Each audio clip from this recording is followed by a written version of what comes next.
Bunları biz dəfələrlə demişik və eşitmişsiniz. Bəli, indi isə həmin o Mevla sözüdür. 1400 ildir Bəni Ümeyyə və onun tərəfdarları fırlayırlar. Orada Peyğəmbər dost dedi, falan dedi, nə bilim nə dedi.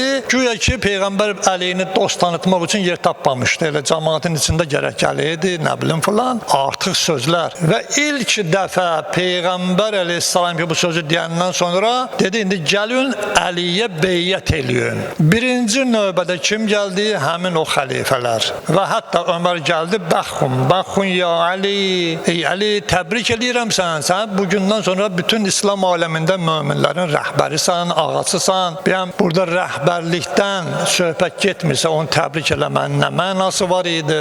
O cümlədən Həzrət Peyğəmbər əleyhissalamın bu beyyəti o dərəcəyə gəldi ki, 3 gün orada qaldılar. 3 gün orada olan bütün minlərlə, 10 minlərlə möminlər hamısı əleyhissalama gəlib əl verib beyyət elədilər ki, sən bizim rəhbərimizsən, Mevlamızsan. Və xanımlar əleyhissalam əlin suya saldı və sonra bütün xanımlar gəlib əllərin o suya belə batırmaqla ki, yəni biz də Əlinin Mevla olmasını təsdiq edirik və beyyət edirik. Bu artıq bir həmin o gündə dinin kamilləşməsidir. İndi Allah Teala Qur'an-ı Kərimdə nə buyurur? Buyurur ki, ey Peyğəmbər, həmin gün ki, sən bu işi gördün, o gün, ey mənim Peyğəmbərim, kafirlər məyus oldular. Məyus oldular. Nədən? Məyus oldular ki, daha heç bir vaxtı İslamı dağıda bilməyəcəklər. Çünki Qur'an-ı Kərimdən buyurdu ki, bugün kafirlər dininizdən, onu məhv etməkdən, onu dağıtmaqdan əllərini üzdülər. Qur'an ayəsidir.